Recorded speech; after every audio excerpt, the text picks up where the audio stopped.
My Gavanen Melonin, and well met indeed. I am Arakir Galajirathan, head of the modding team behind Divide and Conquer, but welcome back again after something like a year out to Age of Empires 2 as we return with Definitive Edition and another, what I think I used to call something along the lines of casual people play or something like that. But it is, of course, a multiplayer game and it is on the diplomacy style of play. If you're unfamiliar with what diplomacy is in Age of Empires, it just simply means that no one is allied to anyone at the start of the game, and alliances are fluid and can be amended at any time. You can chop and change with who you're fighting against. You can backstab people. Not many people do that, but fortunately, at least some do. And the map that we've chosen today is a representation of China. You'll note that the southern islands, southern islands of Japan are present, as is the Isle of Taiwan. And you will note the fish look particularly bizarre because they are designed to be infinite. And the way that they actually do that is by dropping about 100 fishing tiles on the same location. And it creates a vast amount of fish. So this is Age of Empires 2 Definitive Edition. So on the right-hand side here, just as an explanation, these are what everyone is building and what age they are in. You can see the colours and the numbers next to their names. I can also... Oh, it doesn't let you have both at once. We'll stick with that one. But you can see the colours and numbers as well down on the bottom here in the overall statistics tab, which at the minute shows you the total score, any military score, economy and tech and society, etc. DE is rather movable, pliable, and so you can move things around like that. You can hide things. But if we just start by going through who is actually playing, I am Grey. I am Galu. Here is my little fishing empire at the moment. Empire's a strong word. I noted that I was next to Matt's here, so my villagers at the moment, whilst everyone else is building their town centres, my villagers are heading off into the deep interior to build a town centre far, far away. I am playing as the Chinese, so this is my homeland, and I am here to defend it. And the others are interlopers, invaders, if you will. And as you will see, I'm very successful in my attempts to hold them off without giving any spoilers. If we start on the southern tip of Korea and work our way around, here we have Malekith playing as the Cumans, one of the new nations available with Definitive Edition. The Cumans are a rather horde kind of nation because they don't get stone walls or any kind of keep beyond watchtowers. And they, of course, are very well known at the moment because the Cumans are allowed to build 2 town centres in the feudal age, and they can build siege workshop and rams in the feudal age as well, which is a bit of a pain. And so they're rather a rush civilization. They're very good on the rush, but as you may see in a little while, they're also good at being a massive horde. And it's quite a sight when we see that. Just up from them, Malekith is fairly common to see in the Discord, and he's been around for a very long time. And he plays Age of Empires with us fairly frequently when we play. Next up is a newcomer to the Age of Empires, and we're very glad to have him with us, a gentleman called Recent, which is an interesting name. And he is here playing as the Ethiopians. The Ethiopians are something of an archer and siege nation, as their siege has you can upgrade their siege to have a larger area of effect in terms of its damage. So their mangonels and onagers, or onagers, depending on how you pronounce it, are very, very good. But they're also an archer nation as well. North of him, sandwiching him in rather, is Andrew, who's playing as the Magyars, the Hungarians. And the Magyars, of course, are a cavalry nation in Age of Empires, and their unique unit doesn't cost any gold after a certain upgrade is purchased. So the Magyar Hussar is only food, and so they can swarm the map with Magyar Hussars, particularly on maps like this where food is essentially infinite, providing you can keep your fishing up.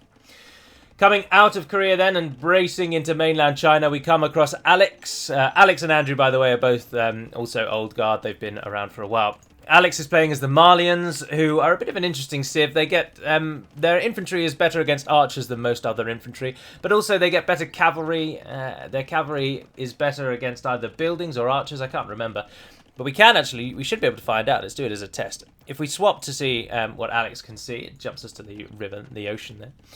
And then we can click on Malians. They get Farimba. Cavalry just have +5 attack, yes. So it is 5 attack against anything. So that's cool.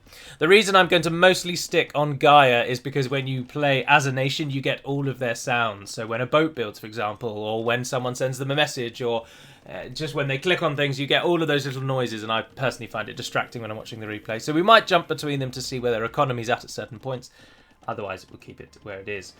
So moving further down the coast, and obviously there's the few docks that I've built to get some fishing. I've got an outpost there. But if we do jump into me, then as I mentioned, I've already the Chinese, and that's where I set up my first town centre. And I've got villagers harvesting wood so that my docks can churn out those boats. I don't know why it tells you that everyone advances to a certain age twice, but we just have to put up with that. Coming down then, we then come to Mats, who is the blue player here and is hands down the best player playing today. He could beat any one of us with almost his eyes closed. So we have to put... we have to hinder him, we have to handicap him, we give him things that he can't do. So for example, normally Mats is only ever allowed one town centre, unless he then starts getting defeated and then he's allowed to sort of retaliate. But generally speaking, we restrict him to one town centre. But he is also playing as the Cuman, so there are two Cuman players here today. So again, a bit of a rush nation, which doesn't help when he's not really allowed to rush. Further down in the red is Brasidas, who is also prolific in the Discord and around an awful lot, as is Mats. And Brasidas is playing as the Malay, who are a trash nation. Their elite unit, or unique unit, sorry, costs half a population, so you can absolutely flood the map with them. And their two-handed swordmen don't cost any gold once you upgrade them. Once you research the technology is the word I'm after. So he is playing as the Malay. He's a little bit inland from Mats, but Mats and Brasidas, for some reason, don't ally, even though they were allowed to if they wanted to this time. But they also set up a sort of neutrality pact and decide not to attack each other. So they just kind of build on top of each other for a while. And then coming further down is the Fluffy one, or Fluffles, or Fluffy as most people call him. He's also around on the Discord quite often, and he is playing as the Koreans, who were a tower rushing civ, but all of the things that made them good at tower rushing have kind of been taken away. So they are now something of a siege and defensive nation. But they still retain a few of the buffs that made them a defensive nation, but they've certainly lost their edge in tower rushing. But in something like diplomacy, tower rushing isn't really a thing. Rushing is very much a thing if you want to, but a lot of people hold off. So I believe that's covered everyone that's playing. Yes, so as you can see, most people have clustered themselves up around here near the north of Korea, with Recent getting absolutely sandwiched in between Andrew and Malekith, and which is shortly going to go poorly for him. You will note that already Malekith is in the castle age, as is Fluffles, as is Mats, as is myself, but Recent is still in the feudal age, so everyone other than Recent is in castle, but at this point we're 20 minutes in. Obviously at the minute we're double speed, and we may speed up at various points, because the game I think is about... The game's time is 2 hours, but do remember that even if we play on normal speed, it's actually 1.7 times faster than it suggests. So a 2-hour game by that timer up there is actually about 70 minutes or something like that of real life time. But there we are. Malekith has dropped a castle on the edge of Recent space, and he has totally claimed that gigantic stone deposit. Recent now has some difficult times ahead as the castle then begins to drop his buildings. At the same time, Malekith now sends the small naval force that he's accrued up the coastline, and he's bearing down on Recent's minor one defensive fishing vessel, naval vessel, sorry. The crew will not be forgotten. And just like that, Malekith instantly ruins the early economy of a new player, which of course we don't absolutely discourage. That was a poor attempt at sarcasm. We absolutely discouraged, and I was really disappointed that Malekith rushed Recent in this this battle. We would encourage people not to rush newcomers, but Malekith just did Malekith, and so here we are. Recent tries to get a castle down to protect against the boats, but unfortunately Malekith is in control of his navy, and he shuts down any villagers' attempts. To the north of them, Andrew and Alex allied very, very early on, so those two, we won't see any warfare there. Mats is now harassing them with his large naval fire fleet, and if we just pause for a moment to look at how good the flames look in this new version, it is so good. I should say that I have the graphics one down from Ultra, so they're on high, but that doesn't really mean too much, to be honest. And that's me trying to get Brasidas' attention because he wasn't talking to me when I was asking if he wanted to be an ally. But I have the highest possible graphics, really. The only thing I'm missing is depth of field and vignette and something else as well. But in terms of actual particles and textures, they're as high as they can be. And I have the particle DLC not particle DLC, the enhanced graphics DLC, and that is installed as well, which is pretty cool. You'll see that Recent has now abandoned his station altogether. I'm not sure he even has any villagers. If we click off of that and change this to economy, we'll see that Recent's villager count at the minute is 0 indeed. And is he actually, has he resigned yet? No, he's still going. He's building some ships at the moment from his one dock. But it is rather all over, really, isn't it? I'm in the chat there and trying to get an alliance with Brasidas because I have just discovered his second town centre, which he built over there to run away from Mats, which is exactly the same reason that I ran to the corner. I was running away from Mats.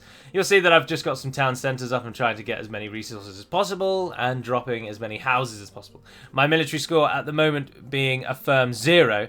Andrew is the only other person at this time, and the Fluffy, to have no military. The rest are already starting their rushing and raiding. And Mats has just arrived in the Imperial Age long before anyone else, as usual.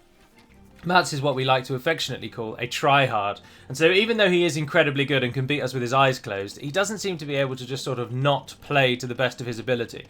And then he wonders why we always try and defeat him early, because if you let him get to the late game, he turns into a gigantic pain in the neck. So we try and shut that down. Interestingly, you've just heard the relic pickup sound, and I think this is interesting, other people probably won't, but because we're playing as Gaia, all of the relics technically belong to us at the moment, so when a monk picks them up from whichever nation, we get the little ding noise to say they've picked it up, which I think is quite funny. There we are. Recent is still somehow clinging to hope, but of course he has no villagers now, no town centre, and now Andrew has rushed him from the north with knights, and Andrew and Malekith will soon meet. Malekith has a sizable navy, and is unfortunately pulling the ire of Mats down upon him as Mats' navy flushes him out there.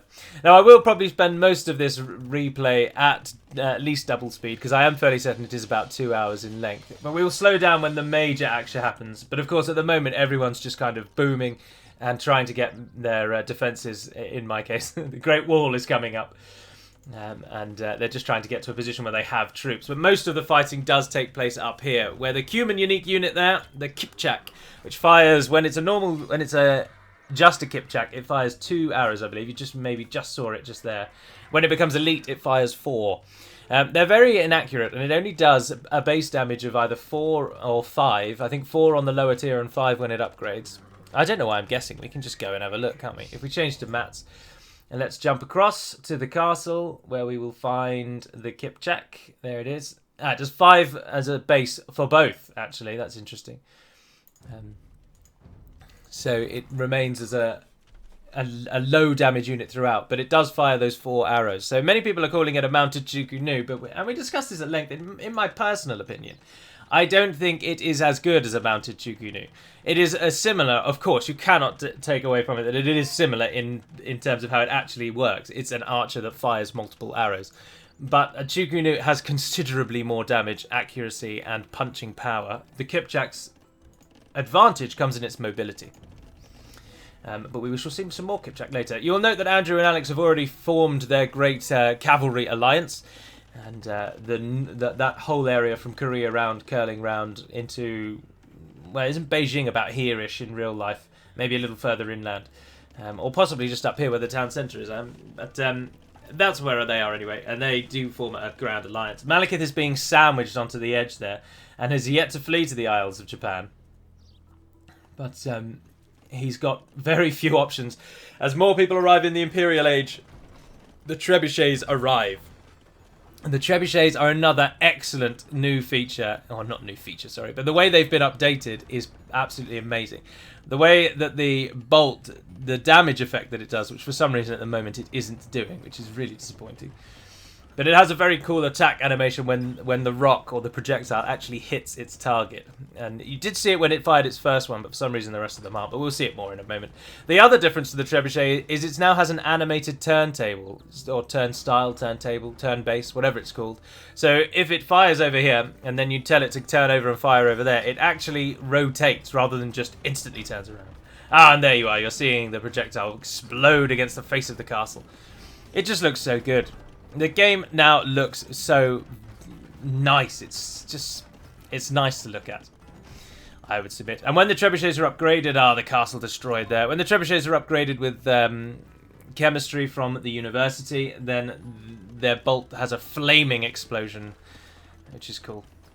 The Cumans, of course, the Cumans and the Tartars both share this new architectural style. I think, is that it? Yes, because the Lithuanians and Bulgarians have the Slavic style. And it's obviously dominated by these blue... I would assume they are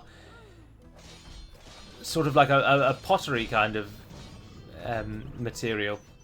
But anyway, that dominates their skylines. And orbs. They like orbs or domes. But there we are with the high attack damage of the Malian cavalry running through, and Alex is throwing on heavy camel riders. Elsewhere, very little is going on. Mats has incurred the ire of the Korean Navy, which of course the Koreans also do relatively well. And he's being ushered away by both Brasidas and Fluffy. But at the moment, Fluffy isn't allied to anyone. Brasidas is now allied to me, but we don't... To be honest, we don't actually really ever fight as one throughout the whole game. Yeah, but Mats doesn't have an ally, and of course Malekith at the moment doesn't either, because many people play diplomacy and just don't ever think about the actual diplomacy side of it. I just don't understand why. But having an ally early doors is relatively useful because you can get a bit of early trade in, and more importantly, you get sight range. You get to see what they see, which allows you to sort of remember where certain things are. You've just seen there that Recent has now actually been defeated, so his last ship or dock or whatever it was has now gone down. So one player has already gone, meaning there's not enough for 2v2v2v2. You just saw the trebuchets turn on their turnstile there. Malekith is now fleeing to Japan. His villagers are loaded aboard and they're off. He is going to try and rebuild, but whether or not he'll be able to remains to be seen. Generally speaking, in these diplomacy games, we set a rule that you could only ever have one ally. Sometimes we do allow it that you can have two allies, but of course, if you allow any type of alliance, you often run into situations where it's just 7 against 1, and then it will be 6 against 1, then 5 against 1, then 4 against 1, then 3 against 1. Or normally, when it gets down to about 4 players left, they all ally and just set allied victory on, which always disappoints me, but there we are. People don't seem to have the stamina for the game that I somehow do. And I'm happy to play a 3-hour-long game, it just doesn't bother me, I just enjoy it. Whereas the others already start to moan about how they're bored after only 30 minutes, usually. But the defences for the Chinese are coming up. As you can see, my castles are down, the wall is improved, we're getting Chukunus ready, and I'm also getting siege workshops to complement them with onagers and scorpions, because we get slightly better scorpions than normal with a higher attack. Alex is now pestering Mats and also annoyingly taking out my fishing, which is why I've had to shift to some farms, as you've seen there. And I don't quite shift quick enough, but I do shift in time. Malekith is now completely pushed out of Korea, and Alex and Andrew can now mop up whatever he has left, as his dock goes down as well. They're sinking into the Great Sea. But Malekith has already made it to Japan, but he has quickly realised there's hardly any space there, and it's going to be a bit of a challenge for him to stay alive out on those islands. Mats at the moment still doesn't have an ally, and everyone's leaving him alone because no one wants to risk incurring his wrath. So he just gets left. Brasidas is at the moment trying to fight now against Fluffy. These two have come into warfare. And Fluffy seems to use this tactic that I've never seen anyone else use ever. And by the end you'll see just how unbelievable the amount of towers he builds is. Now, I don't understand it myself, but then there we are. He just puts towers everywhere. But surely that many towers, one extra castle is better than that many towers. I don't know. There must be method to the madness. But the Koreans and the Cuman navies are facing off whilst a Malay castle tries to fire down into them, but it's not enough. And we're about to see the Malay castle crumble beneath its own weight. And down it goes.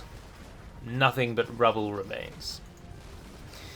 But, of course, the Koreans beat the Cuman navy because the Cumans don't get any specialty on water. They are just a standard water nation, and the Koreans are better on water, mostly thanks to this thing here, the turtle ship, which fires a sort of cannonball.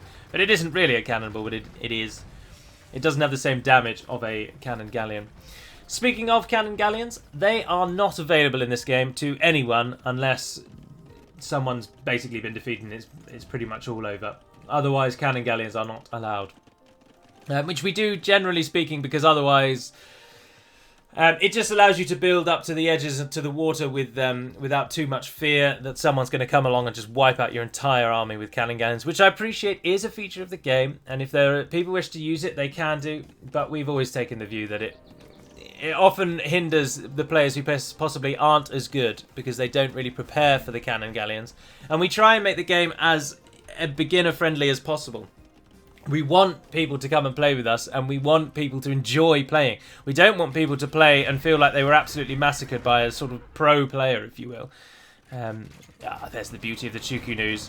As Alex didn't realise my army was there and just run some camels in for the slaughter. And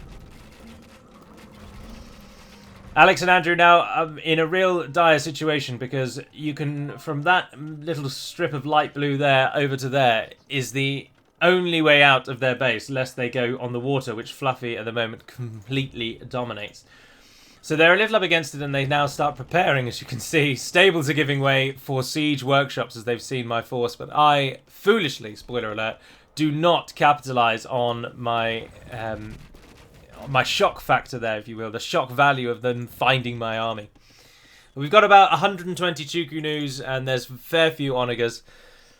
You'll note that at the moment, out of total score, I'm currently second, thanks to the biggest economic score of anyone in the game at the moment. And Fluffy is, though, leading with a nice sort of balanced extreme. His military is considerably higher than mine because he's killed things and he has more forces than I.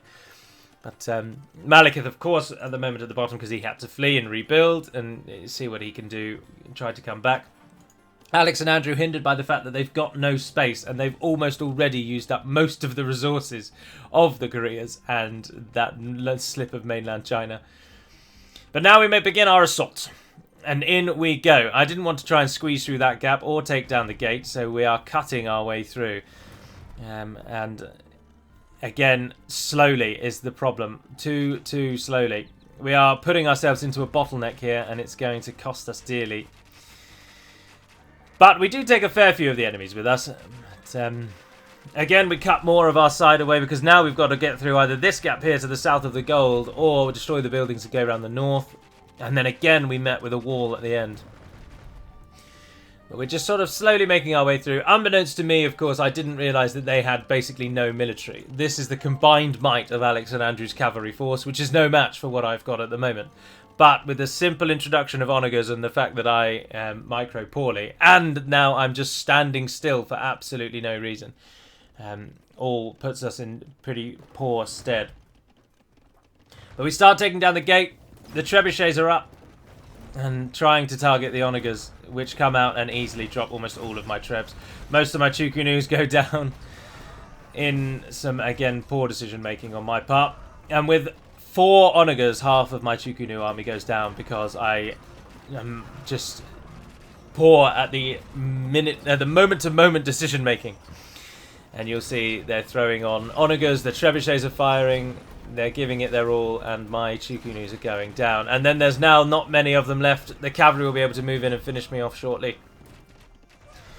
Of course, at the moment I'm allied to Brasidas, and I would have loved some assistance, but Brasidas, while this is going on, is trying to fight against Fluffy, but is not doing very well. You'll note the ruins there of Brasidas' castle, and he's been pushed out of the south, and you'll note that he isn't actually attacking anywhere else. So whilst I'm fighting up here for a battle that could well decide the northern theatre of the entire game, Brasidas is flirting with Fluffy down in as far away from me as he could possibly be.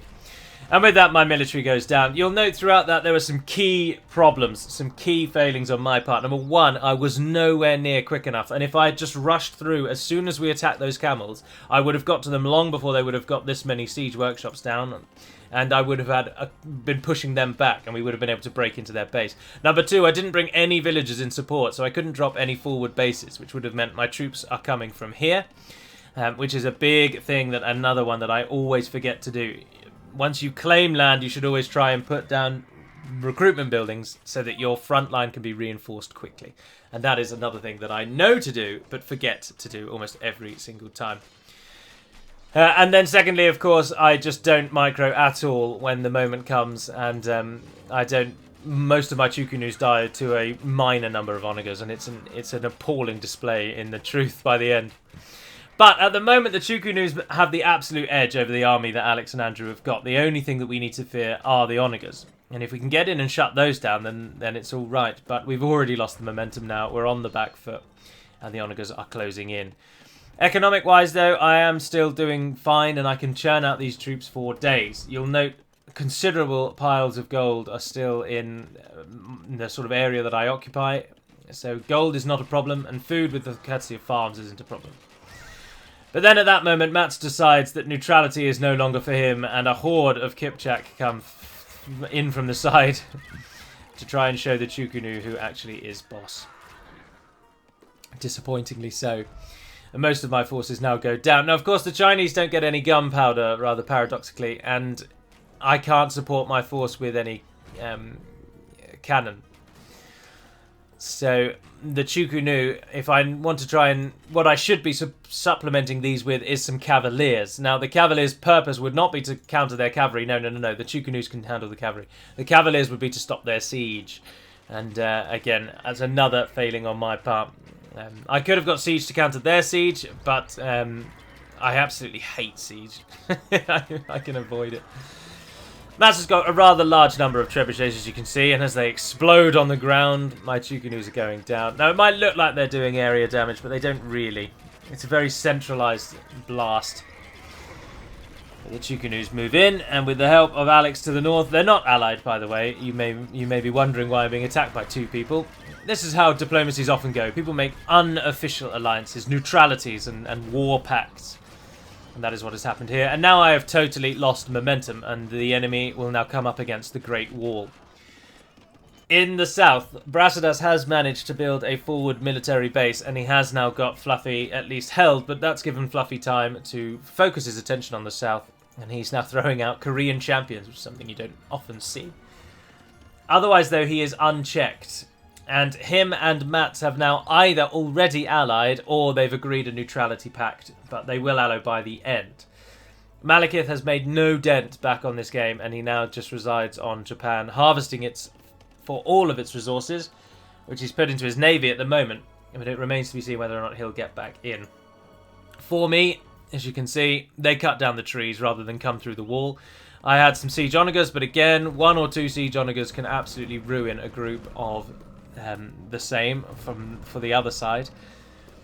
And with some poor placement, many of my siege onagers go down. But then Alex's camels just run to their death, so that's always handy. And they're off to try and get through. Brasidas now sends some Karambits back to try and support, which is going to be of absolutely no use in truth.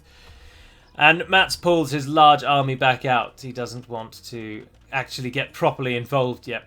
But we have now totally lost the swing, and Alex and Andrew now can come out of Korea and get a foothold on the northern side of the mainland. You'll note from the recruitment pools that I've got onagers and Chukunu by the dozen. Mats has just got hordes of Kipchaks trained, and Fluffy is now going cannons and champions there. Brasidas not currently really recruiting anything, despite being an hour and 12 minutes in, and Brasidas rather letting the side down, if I may be so bold. Now, don't get me wrong, Brasidas is a solid and excellent player, but just hasn't played for a while, and most of his hotkeys were wrong, which he was complaining about. But you can swap back to the old hotkey style. But once he gets back into the swing of it, he is a major threat. But at the moment, it's sort of like no one forgets how to ride a bike, but some of the intricacies of riding a bike come with continued use. And that is what is essentially going on here. But futilely, I'm putting up some walls for absolutely no reason, really, because they're not going to do anything. The enemy mass is on the other side of our walls. We've got some Chukunus again. We've got some onagers. That's as far as we actually can go down that line, so they're not even good onagers. Brasidas very helpfully sending about 15 halberdiers over. But Alex and Andrew not yet ready to pull the trigger. And Mats is just sitting and waiting for a weak spot. You'll note his army made up of elite steppe lancers and lots of Kipchaks. The Kipchak is going to... the arrow storm that's going to come from them is going to be unbelievable. And then the steppe lancer, of course, is an excellent new addition, which is universally loved almost so far, because it is a cavalry unit that has one range, meaning not really that it can do damage without being attacked, but more the front line and back line can attack at the same time. And again, my Chukunus go out, and in an excellent display of how not to use Chukunus, they all die with barely any impact on the game. And again, one Siege Onager takes out about 15 of mine. I hate Siege, and I know what I should do with it, and I just don't. I'm just lazy, basically, and I do multiple commands more than I should. And you'll know all of my Siege Onagers go down to 6 of the enemies. Oh, they're not Siege, sorry, they're just Onagers. Fluffy has 2 sort of piers of ships at the moment sticking out. Fluffy has total water domination now, but is indeed allied with Mats. Brasidas and Fluffy coming up against each other. Fluffy has pushed him entirely out of the south, so Brasidas has pressed in a more central wing, using a combination of elite battle elephants and trying to flood the field with Karambit warriors. But Fluffy's cannons and war wagons able to hold them back. Karambit warriors only cost half the population, but they're god-awful to to counter that. So the battle elephants, though, do give some strength, but as you can see, there's so many war wagons there. The number of battle elephants just is not enough. And Brasidas needs to pour some more into it. There's a gap in my wall now as well, and the Horde will soon be able to come in.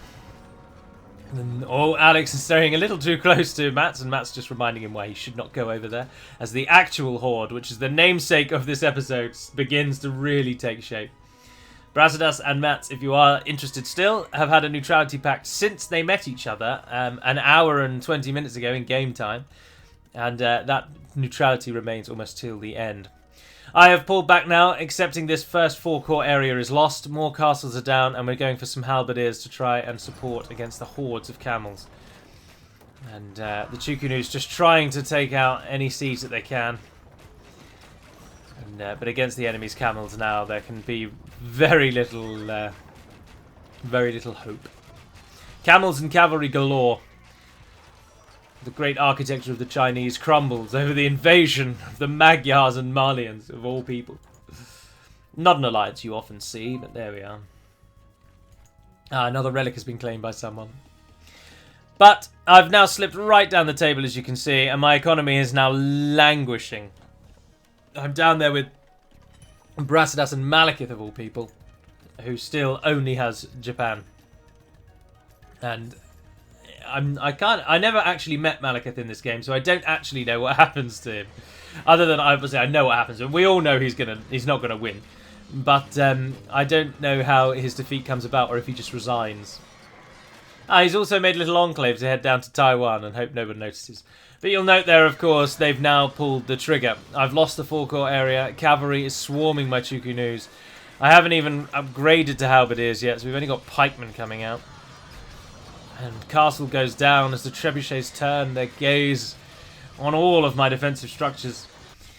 Brasidas still not made up any ground against Fluffy, who is slowly inching. At the moment, their battle is 50-50. Neither really claimed anything on the other. But Matt's just making sure that anything comes a little too close to him is put down as the enemy pushes right into my forecourt area there. Brasidas does send some halberdiers in for support, and most of the cavalry does fall to that. The castle's doing what they can. A secondary line is now being built, or a tertiary line, sorry, further back. I've walled myself in the corner as well, where we shall have peace with nothing else. Mats's horde grows to unprecedented levels. I should say that the pop cap is something like, for some reason, the pop cap was like 700. And I've since been going through and editing all of these scenario maps, because you can download them off of the Mod Workshop. Or this map, actually, I copied across from Age of Empires HD. I did nothing other than that. I moved it from a scenario folder to the Definitive Edition scenario folder, and it just worked. But a lot of them have triggers that add population, which I'm now learning, and some of them have the population cap at 500, and then have a trigger that adds 300 to that. So we try and keep the pop cap about 300, lest you get situations like this, where it's just hordes and hordes and hordes. Or sorry, situations like this, where it's just hordes and hordes and hordes and hordes. So I've been going through and editing them to lower those. But at the moment, the pop cap is something like 700 odd. It is a little ridiculous. My houses are going down as well, and houses are having to be built elsewhere rapidly. And but Brasidas now fully having lost out to Fluffy. Brasidas even actually abandoning, even trying to defend that section, as his attention is turned to me, which he has also stopped actually trying to defend. Caught a little, unfortunately, there. My halberdiers are heading out, and Alex and Andrew do take a ton of losses in pushing through to where they have done. But not losses enough. With the support, with Brasidas' full attention, I may well be able to push them back, because we've only got to push them up to here, and then they're trapped in that absolutely useless northern corner, where their wood will definitely shortly run out, and gold is certainly not infinite. And the exchange rate from food to gold at this stage of the game would be atrocious. 17 gold for 100 food. You would rapidly run out of food, even with the fishing that they have. So if we can just push them back to this corner, we can totally cut them off of all resources. But with Brasidas, of course, being attacked on his southern edge, the constant fear that Mats might attack him at almost any time is essentially, I would submit, paralysed Brasidas at the moment. My attention is fully focused on Alex and Andrew, as their cavalry does raid through, hitting our halberdiers. There may well be a little bit of lag as we go on as well, by the way. There's a lot of factors at play in regards how the lag works, and generally speaking, if there's more units on the field, the game will lag in multiplayer servers.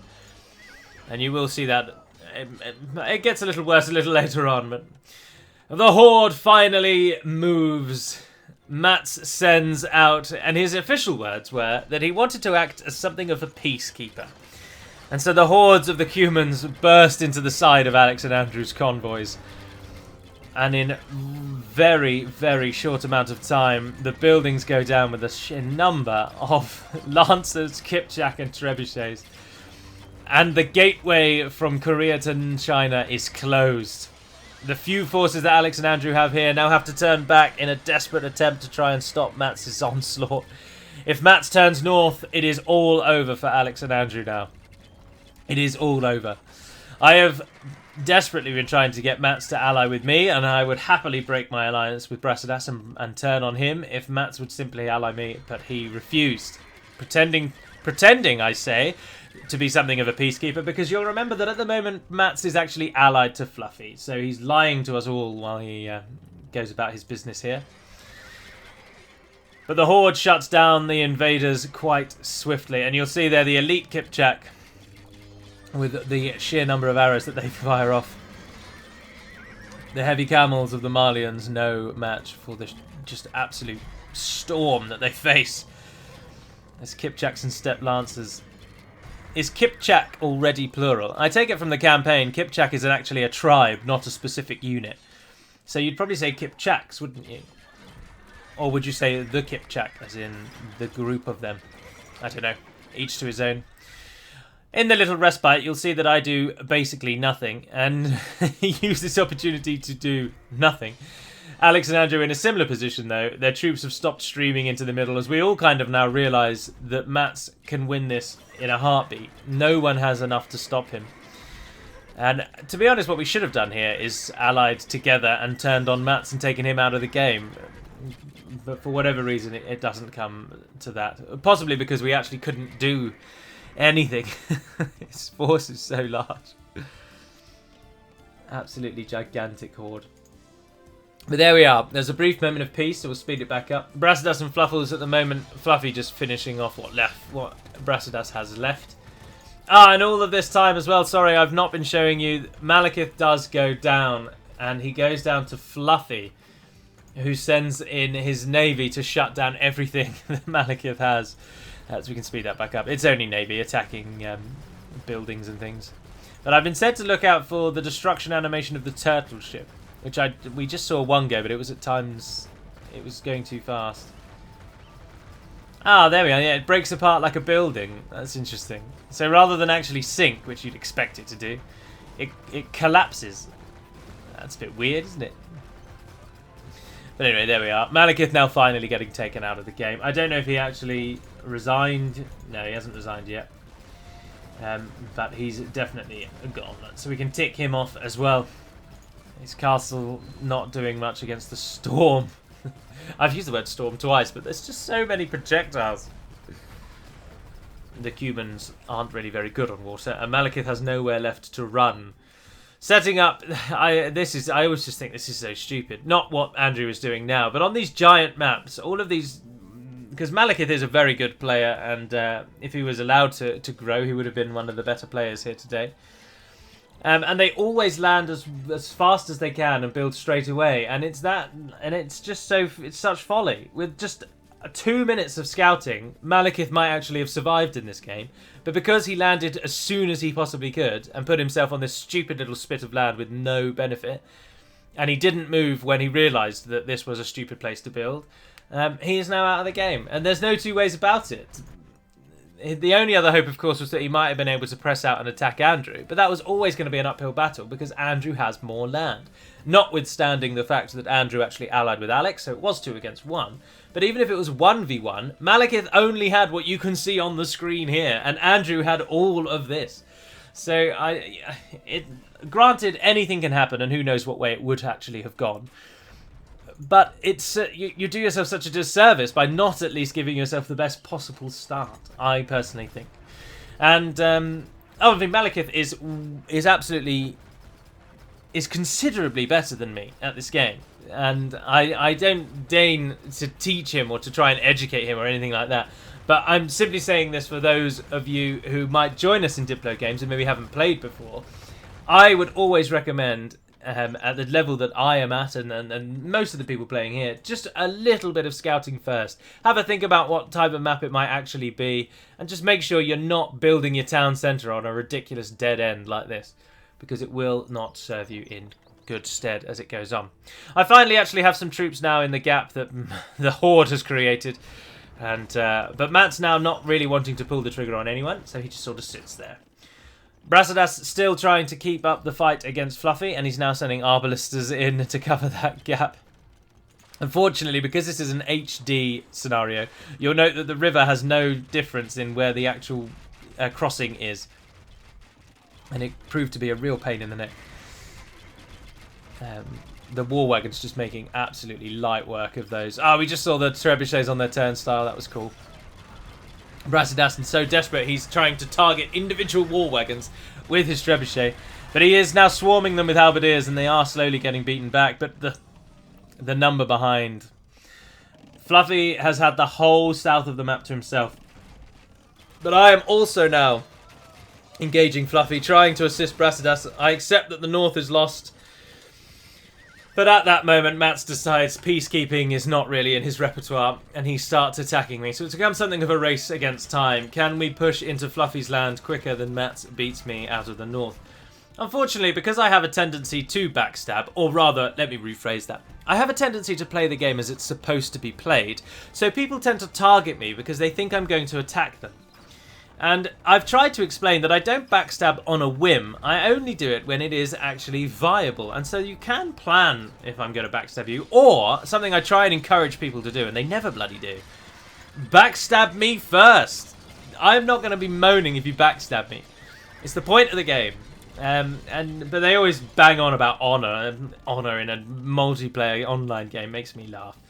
They would say, I'm an honourable player, I would never backstab. It's totally against my person and character. And I think, well, you're missing out on the fun of the game. Like, for example, at the moment, Alex has a large horde of camels sitting in his and Andrew's base. You'll note that Andrew actually has basically nothing, and his base is really quite small. He has no military at the moment, if we go back to the total. It doesn't show you because the score is cumulative. So Alex could very easily right now attack Andrew, take him out of the game, and offer that, for example, to Mats as an alliance. So he could say to Mats, I will ally with you, I will backstab Andrew, if you then take me as your ally. And Mats might say, yeah, go on then, and then it's a north versus south affair. But no, they stick doggedly to their alliances, and nothing comes of it. I, of course, whilst my nation is now being destroyed by the Cuman horde, I am desperately trying to get Mats to ally with me, because we're talking on Discord while the game is being played, you'll know. So, of course, you can't hear all of our voices, which is why there's very few comments. And also, you can't see any comments because we're currently Gaia, so that we don't get any of the noises, as I've described.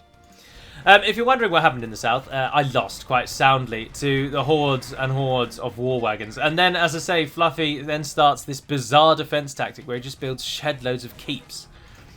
And you know, like there's just lines of keeps everywhere. I just don't understand it myself. But there we are. Brasidas does have some forces there. Brasidas, of course, is still neutral with Mats, so Mats is just running around him and just taking me out. My base is now slowly going down as the horde filters into my lands. We can go to ×6. Or speed it up. My southern holding also now goes down. I've got villagers trying desperately to get resources. We're trying to hold Fluffy at the river. I'm fighting on despite the destruction in my base. They've swarmed into my last little safety, my stronghold, my sanctuary in the corner, with the cliff line protecting me. There was only 2 ways in, but they've taken the gate down and they've come in. Now you'll see the lag really starts to grip the game for a brief moment. The lag isn't to the end though, it only lasts for a little while and then it speeds up again. Of course, as troops die, the game processes it and goes through easier. But you'll also note by just merely moving away, the lag always seems a little better. But no, the lag is constant throughout. It's just because those units aren't attacking, so it's harder to see that they are slow. The lag, I assure you, does not last till the end, though, don't worry. And it isn't the replay. It's a bit weird when you watch a replay, because when it's lagging, I'm thinking, oh god, it's going to crash in a minute. But of course, it's a replay, and it is just a pure copy of exactly what happened. So if it lags, the replay shows lag. But it doesn't affect, like, the replay has no risk of crashing or anything like that. But of course, I'm now basically just dead. I'm out of the game. A shell, my great wall is all that remains of my once mighty empire. But we are spared a little. Many of our villagers are over here in the east, in Brasidas' lands. The Horde is keeping Andrew and Alex totally boxed in. Andrew still doesn't have any real military to fight the Horde off with. He seems to have resigned himself to his fate. Malekith is now gone, although not resigned, but he is gone. He's got a market. That's all he has left by the looks of it. Does he have any villagers? No, he now has no villagers either. And so you'll note from the... Oh, that's interesting. According to the military statistics at the moment, Mats doesn't have any military. Which would suggest that perhaps the Kipchak and Steppe Lancer haven't been assigned to a category, and that's why they're not showing up. Because actually he's got hundreds of cavalry archers and hundreds of cavalry, but it's only showing 26, which is probably hussars. Oh, that's interesting. That is interesting. You know, I have nothing. 9 siege and then nothing else. The siege is currently holed up there, holding the lake. But the Cuman horde leaves me alone and buggers off. New sights, new horizons. But for the Chinese, the day is certainly lost. But a ton of villagers survived. And if we just briefly swap over to me, you'll see I have 9,000 stone and 25,000 of the 2 food and gold. And about 10,000 wood. If you want to know what I can actually see at this time, you'll know I have no sight range on Malekith. And I am allied to Malekith and Alex, but Andrew has not changed to ally with me. But that's why I can see all up here. But the attack now begins in earnest. Let's swap back to Gaia. And let's drop it down to the 2. As the Horde now turns its attention on the north. Alex's small, cavalry force taking the brunt and going down. And he's not even bothering bringing siege this time. He's just got enough. He just doesn't even need it. Fluffy now begins his assault on Brasidas, punching into his heartland. He's also now taken my few towers and castles on that southern edge out as well. Brasidas is now essentially out as Fluffy presses into his heartland. And the Horde, the number of arrows the game is having to calculate is absolutely slowing us down. As the arrows fly. You will also note that you can hear a lot less sound effects at the moment than you could before. And this is some sort of bug that's happening in Age of Empires DE at the moment, in that once you hit about 2 hours in, a lot of the sound effects just sort of turn off. I'm not really sure why, but there we are. The Cuman horde charging its way through into North Korea. There's the Steppe Lancer showing its extra range by no one getting too near the building. They don't have a minimum range, of course, so they can attack people directly in front of them. But it does just mean that their 2 lines can attack, and they're very useful. But I don't particularly like the Cumans myself. So I haven't had much opportunity to play with the Steppe Lancer, but there we are, the Horde takes him out. Now, the only reason we are still... the recording still continues because you will know Mats and Fluffy absolutely win this. There is no coming back for the rest of us. But as a last test of our strength and our resources, the Chinese resort to what they know, and we build a giant defensive network in the corner. In all diplomacy games, if you aren't going to win... Personally, although I'm told and scorned, mocked, nay, for the amount of times I say that I wish to win these games, but if you can't win them, then to my mind, the challenge becomes not being the last, or being the last to die, sorry. So, if Mats is going to take out Andrew and Alex, who will almost certainly probably resign to get the game, to end it, then I am going to try and outlast them.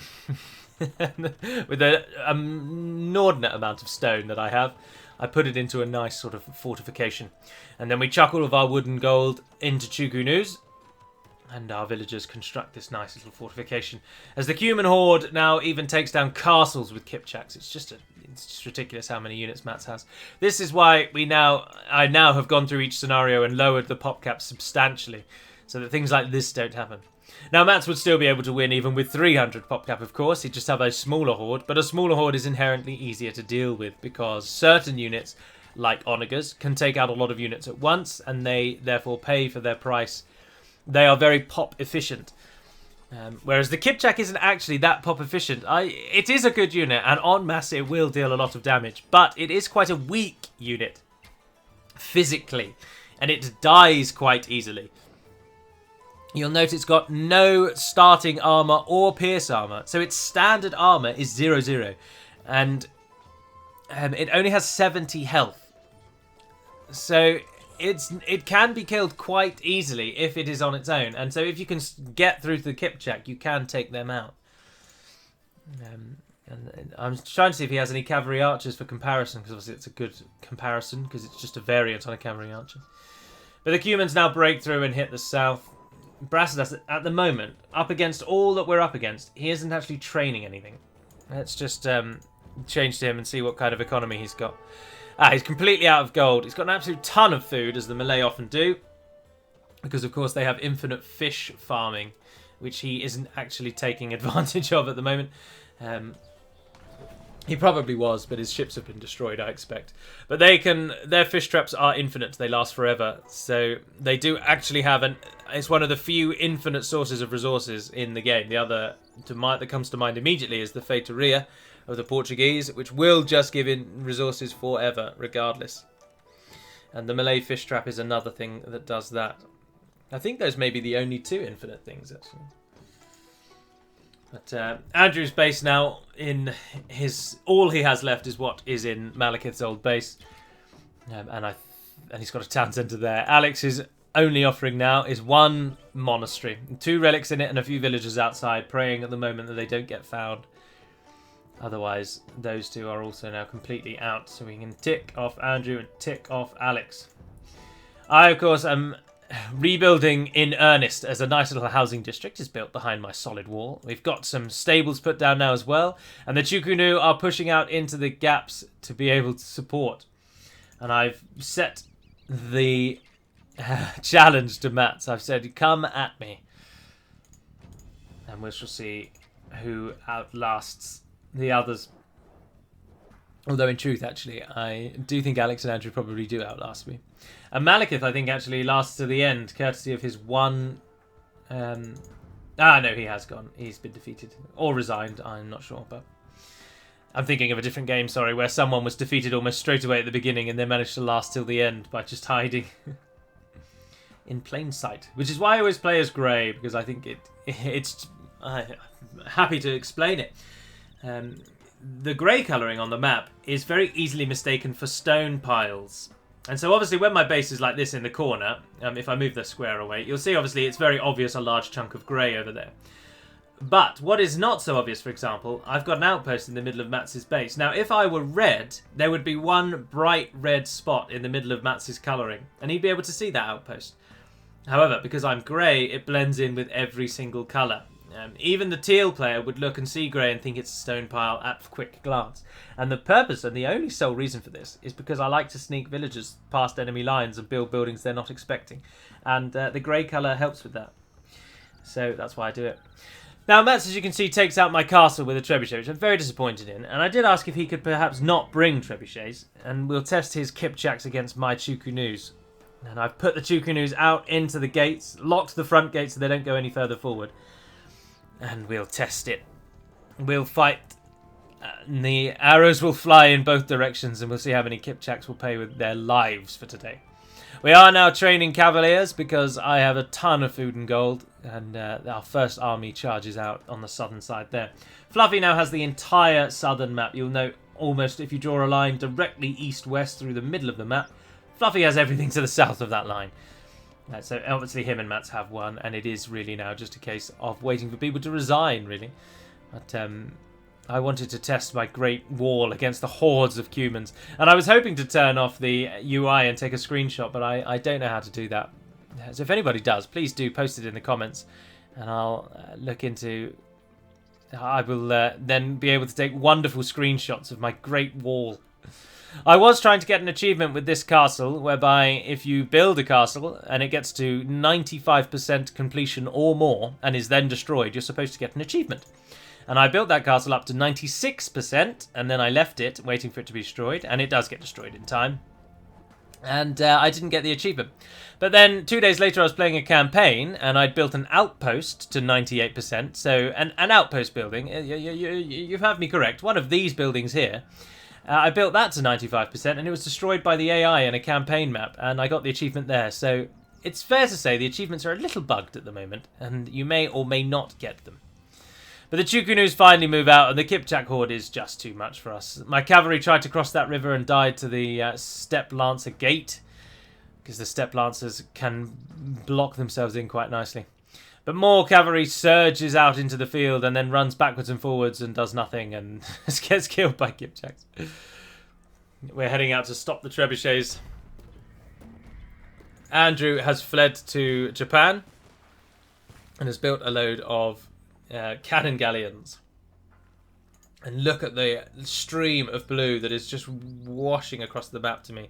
But they've broken in for a second time, and it is all over for Galu. I am now also out.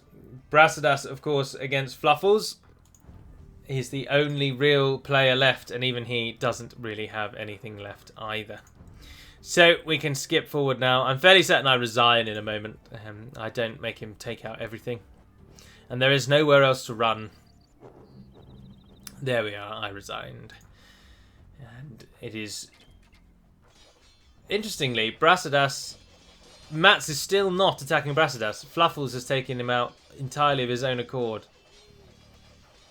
And his last buildings go down. The destruction animation looking so nice. Obviously, Andrew had fled to Japan, but Fluffles now turns back into water, and it makes short work, really, of the minor navy that Andrew has.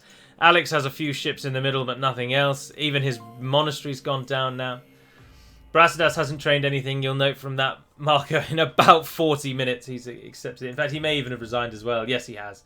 In fact, everyone other than Andrew has now resigned, because Andrew, like myself, likes to be the last person alive. But unlike myself, Andrew doesn't resign when he knows it's over. But it is over, and that ends one of our Diplo games. And that is what they are like. And those, the remains of us all litter the land. So Mats and Fluffy take the victory by basically playing on their own for a long time and then allying when they're both at a strong point. But we want to see the statistics, and you'll note straight away that I obtained the most valuable player award along with Fluffy, so that's always nice to see. I had the highest society score. Let's deal with me first, shall we? Why not? Let's skip over that one. Let's skip over that one as well, and let's not worry with that one. Total castles 24, and definitely one worth going after. And you'll note the most relic gold as well, of 9,810. And the timeline, though, the horde grew and grew and grew until it absolutely swamped everyone. It was at this point here that I initially attacked Alex and Andrew, and you'll see, lost most of my forces. The darker colour is the military, the lighter colour is your villagers.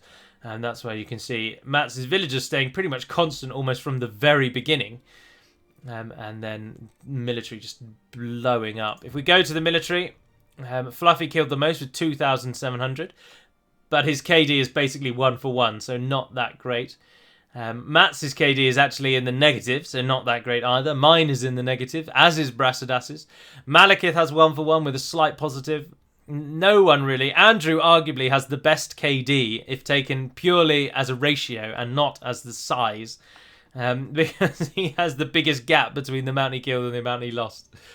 Recent actually lost the most, but mostly because he was defeated early.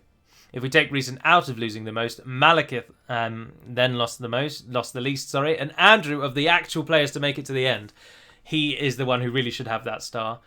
He's only losing 630, where I lost 2,000, Matt's lost 1,000, Fluffy 2,600. It's just ridiculous, isn't it? 502 buildings were raised by the Cuman storm. Trade, Matt's was the only one to actually trade. He made a good amount of gold out of that. Otherwise, economy was pretty much Fluffy across the board. With 144,000 food collected. But Andrew taking the most food, 154,000, but then Fluffy taking the top spot throughout. Technology speaking, in Diplo games doesn't really matter when you make feudal or castle unless you are trying to rush someone. But you'll note Brassadas and Mats both get there at 11 minutes, as did Recent actually. And then some of us take a little longer, like myself. And then Matt's then getting castle only 3 minutes later, and then Imperial at 29. But it depends. Sorry, he's just a tryhard. I wouldn't worry too much. I'm being rude. He earns the accolades, and then no one's all that bothered about that one. But Matt's again having the most villagers, and then Fluffy with 208, Andrew after that, and then me after that. So fairly boom heavy.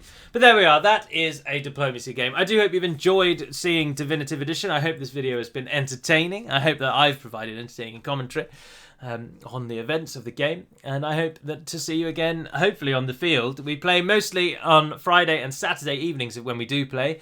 And that is GMT. So if you are unfortunately in Australia, New Zealand, or that side of the world, you'll almost certainly never be able to play with us just because you'll be asleep when we play the game. And generally speaking, if you have a job and you live in America, you may also not be able to play with us because it'll be about midday by the time we start playing for you guys. But anyway, there we are. That is the end. So leave some comments and thoughts below and I'll have a read through those and see what you all think. But until we speak again, Navar Naden Penabad Melonin, and farewell.